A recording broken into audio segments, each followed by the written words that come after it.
Naging mainit ang championship sa NCAA Season 100 Beach Volleyball Tournament sa Subic Bay Freeport Zone. Ang Sports Bites hatid ni Nico Wahe.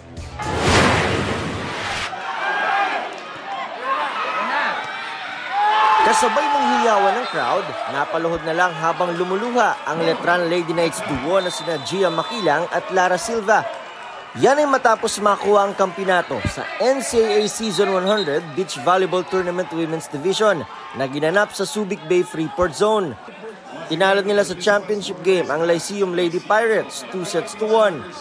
Historic ang panalong ito ng Letran dahil naka-3-peat sila o 3 sunod-sunod na season silang kampyon. Mahirap talaga siya, as in natatalo po kami, pero yung sabi lang po ng coach namin is magtiwala lang po kami sa teammates namin and kung ano po yung bibigay ni Lord, yun lang. Itinanghal ng most valuable player si Gia Makilang na siya ring MVP last season.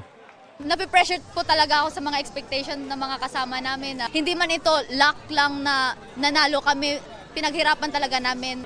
Sa men's division naman, bagong kampiyon ang tinanghal. From rank 7 last season to champion this season 100, ang EAC Generals na tinapos ang laban 2-0 versus Binil Blazers. Parehong rookie pa ang kanilang manlalarong sina John Ruther Abor na tinanghal na MVP at Paul Jasinsay na siya namang Rookie of the Year sa men's division. Sa totoo lang po, super hirap po talaga.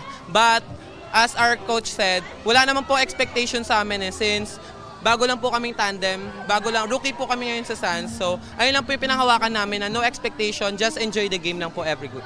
Ginawa lang po naming inspiration yung last season na nangyari po sa team namin. And ginawa po namin yun para po iangat po yung team namin.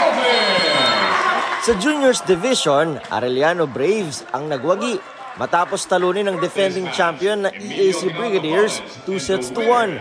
Nakaunang set ang tandem ng magkapatid na sina Aljan at James Apdian ng EAC. Bago nakadalawang sunod sina John Olsen Robles, John Lester Calura tandem ng Arellano. Ang binaon lang po talaga namin laban sa EAC is tapang, lakas ng loob, sigad at tiwala po sa sarili. Ginawaran din ng MVP honor si Robles. Alam naman po namin sa sarili namin na kayang-kaya namin. Nagtitiwala po kami sa isa't isa. This season is really unpredictable. We have new champions sa juniors, sa seniors. And of course, sa women's, very competitive almost. Ganda ng laban. The team's really prepared for this 100th season of the NCAA.